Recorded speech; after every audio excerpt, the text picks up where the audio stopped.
Welcome back to the Stephen A. Smith Show. Now let me switch to politics. I know I alluded to Malcolm X in the tease, but I'll get to Malcolm X in a second because I couldn't forget. I couldn't pass up bringing this up. My buddy and longtime Trump supporter, the great one himself, Mark Levin, is turning heads with an about-face on his steadfast backing of the president.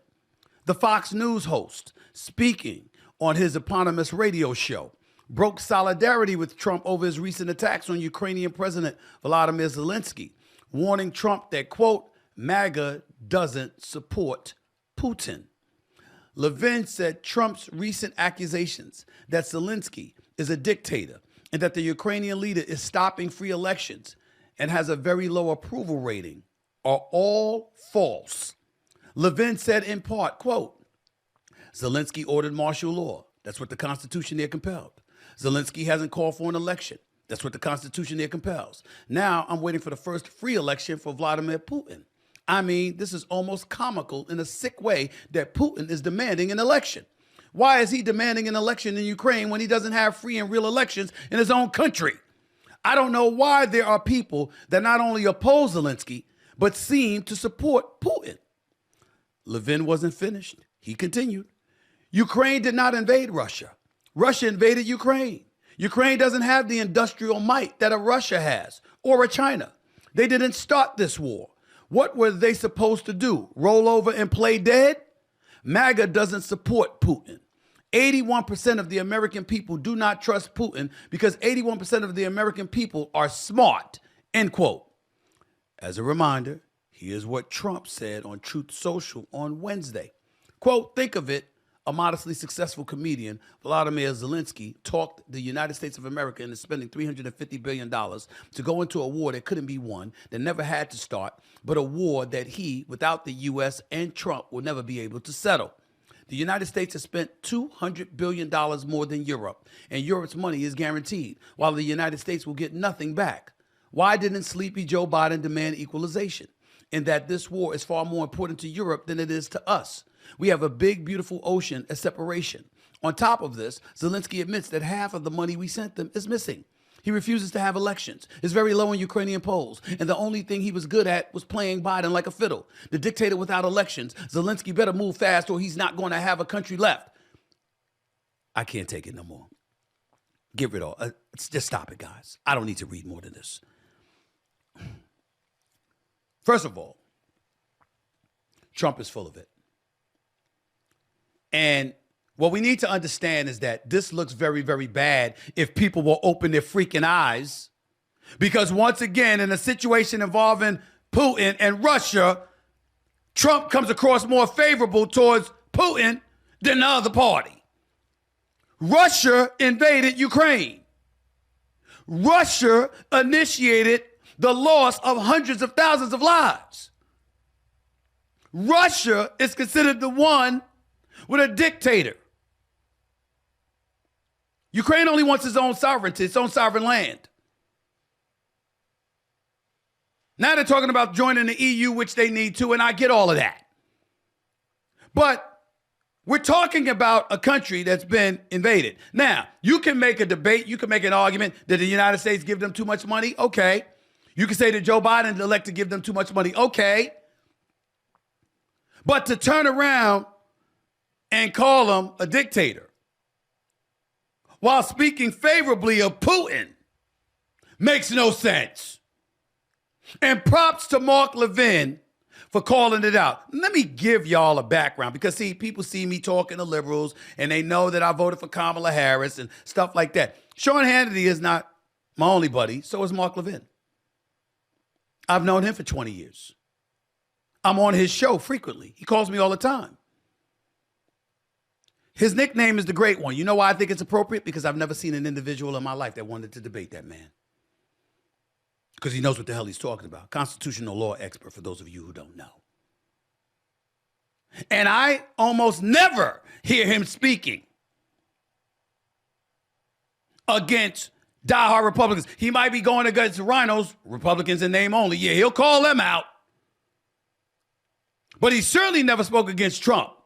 He's been one of the most staunch supporters of Trump. So for Trump to be called out by him is a big, big deal. You listening to me, Sean Hannity?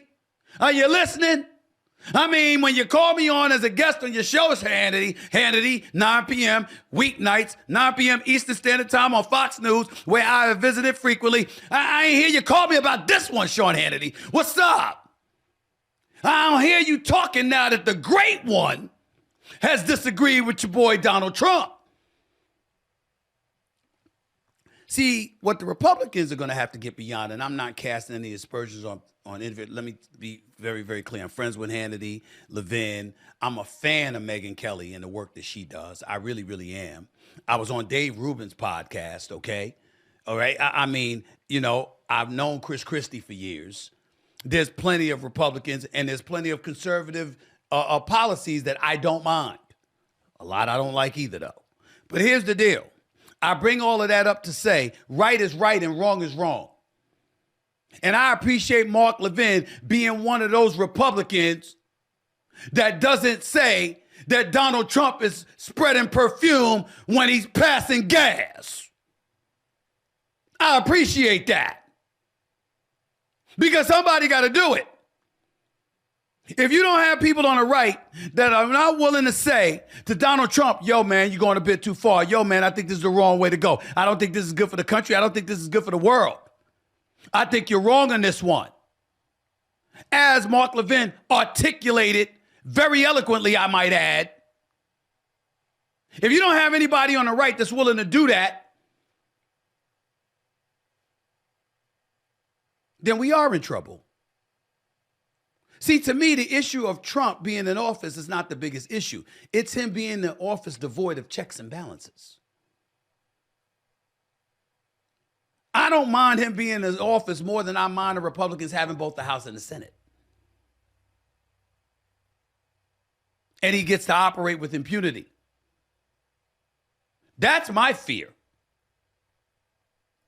But Mark Levin provided everybody hope. See, and just to remind y'all, just as an aside, Republicans are welcome on the show. If you ain't seen them on, it's because they haven't elected to come.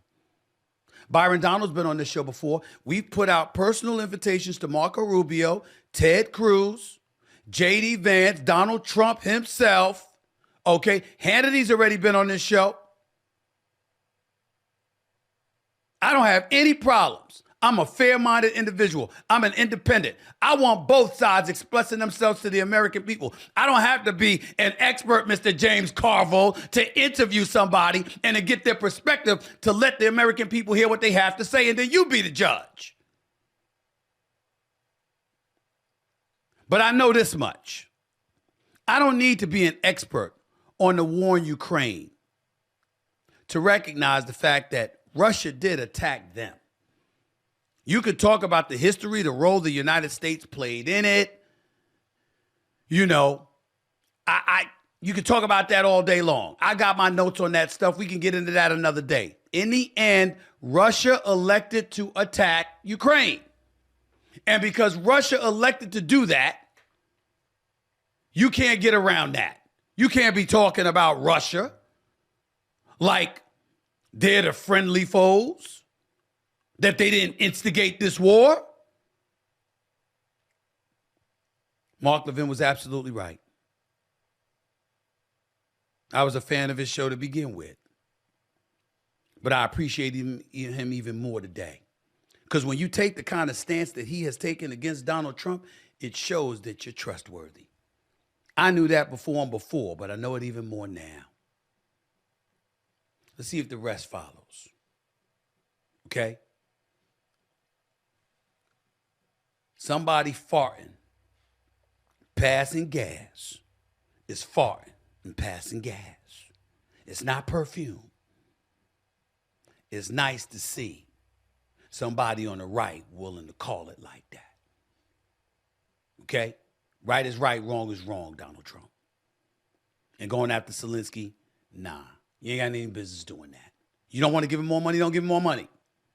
But you ain't got to talk about him like that, like he the villain in all of this. That's going a bit too far.